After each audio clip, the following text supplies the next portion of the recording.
Not a day in the battle arena. Well, we've got the Battle of the Kongs. King Kong from King Kong versus Kong from Kong Skull Island versus Kong from Godzilla versus Kong. So who's coming out on top here? Well, let's find out.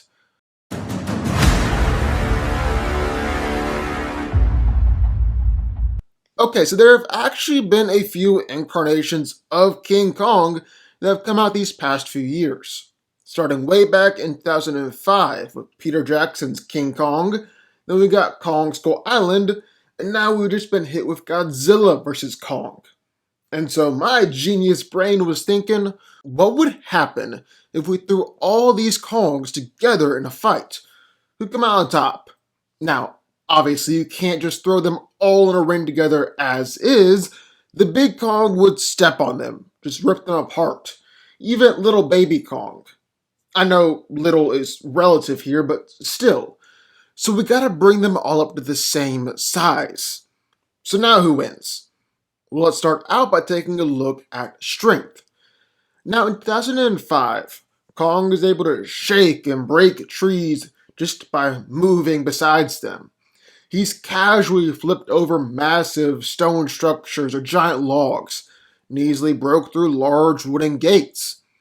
Now, while that's all fine and good, real impressive, probably Kong's most applicable feats are gonna be when he made it over to New York City, started wreaking havoc in the streets. He destroyed the theater he was being held inside of, broke through the outside of that building, and destroyed plenty of cars and jumped on top of and crushed military vehicles. He even managed to throw around airplanes, rip them in half. Then in Skull Island, well, Kong was able to absolutely chuck some trees. Smack helicopters out of the air, smash them down to the ground, or even just rip them clean in half. He was able to absolutely and consistently manhandle other younger kaiju.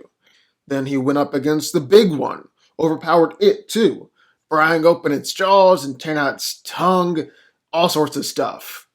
But then Godzilla vs. Kong rolled around. We got to see adult Kong for the first time.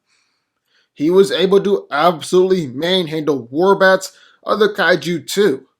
Then in his fight with Godzilla, well, he was able to stagger the big guy, knock him down. But to be fair, nothing he really did was enough to put Godzilla down for good. But that's okay because that's what the axe is for. Then Kong went up against mechagodzilla too, helped Godzilla overpower the big mech, and this time Kong and his axe managed to put the big guy down for good. Then we've got durability. And yeah, King Kong's able to take all those bites from those V-Rexes. He's able to take some light gunfire, but he was famously brought down by those biplanes. And to be fair to Kong, it did take plenty of shots to bring him down, but still, those were 1920s biplanes, 1920s guns. A whole lot weaker than aircraft fire going on nowadays. But on the same hand, in Skull Island, Kong didn't really have the absolute best durability either. He was so big that gunfire wouldn't kill him, but you could definitely tell that he noticed it. It hurt him, probably stung a little bit. And his hand even got cut up a bit when he tried to grab onto a helicopter. Now, granted, on the other side of things, just like King Kong did really well against the V-Rexes, Kong did really well in his fight against the big Skullcrawler, but still, for something of his size, not extremely impressive. Then in Godzilla vs. Kong, well, Kong was able to take attacks from Godzilla and mechagodzilla and get back up and keep on fighting, so he's obviously a whole lot tougher now than he was before. But still, it's just worth noting that durability is Kong's weakest point. He doesn't have any armor or like a scaly hide, something that a lot of other monsters do. He just doesn't. So, he's not going to be able to take attacks as well as other monsters, and he's going to be injured more often. Really, it looks like durability is just Kong's weakest attribute, no matter which movie he's in, which version of Kong you're talking about. That's kind of funny, I never realized that. But I guess it's true. He's got the same durability as if you just blew up a gorilla to his size. Which, I mean, does make sense. But King Kong isn't necessarily built as much for durability. With his big old long arms, he's really built for speed and agility. Like, look at King Kong's fight against the 3V Rexes. These dinosaurs were alpha predators on Skull Island.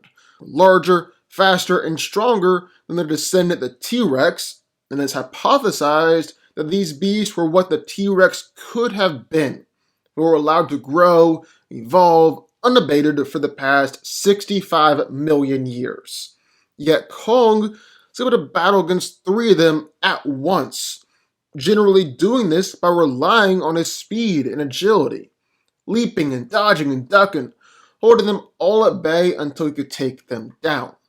To make it even more impressive, King Kong did all of this while defending Anne, and then holding her in one of his limbs at all times.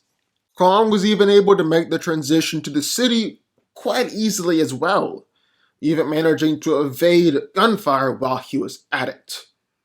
We didn't really see much of Kong's speed and agility in Skull Island though, although he did jump over a helicopter and put some moves on the big skull crawler. But then in Godzilla vs. Kong, well, Kong was just ducking and dodging all over the place, running all around in order to avoid Godzilla's atomic breath. So that's who we've got. That's what they're capable of. Who's coming out on top? Well, I actually think Kong Skull Island is coming in last here. Because he's a baby. He's a little kid. And I don't think he's going to do too well against 2 fully grown adult gorillas. I mean, he struggled in his fight against the big one, while King Kong beat 3 dinosaurs his same size at the same time, and adult Kong fought against Godzilla, someone who is just leagues and leagues above any skullcrawler. So yeah, Baby Kong is coming in last. A blown-up King Kong can beat him, and obviously an older, wiser, and more experienced version of himself could beat him too. Now the real fight is between King Kong and Kong. And there, I think it's Kong. Because King Kong beating 3 dinosaurs at once is super impressive. We've never seen Kong have to deal with so many kaiju at once. But for the purposes of this fight, it doesn't really matter. I mean, they're not fighting against 3 dinosaurs, they're fighting against each other. And I think Kong makes a much stronger argument, being able to win that fight mostly because he uses weapons. I mean, even if we take away his axe, he'll still make do with what's around him. This is just an inherent part of his character.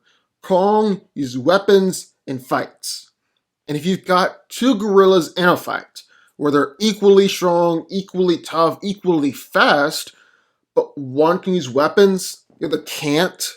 One carries around a giant war axe, the other just uses his fists. Guess which one I'm picking? Yeah, it's the guy with the weapon. This is actually a super cool fight. I'm glad I came up with it, so props to me. And I think 2005 Kong can dominate little baby Kong in some parts of this fight.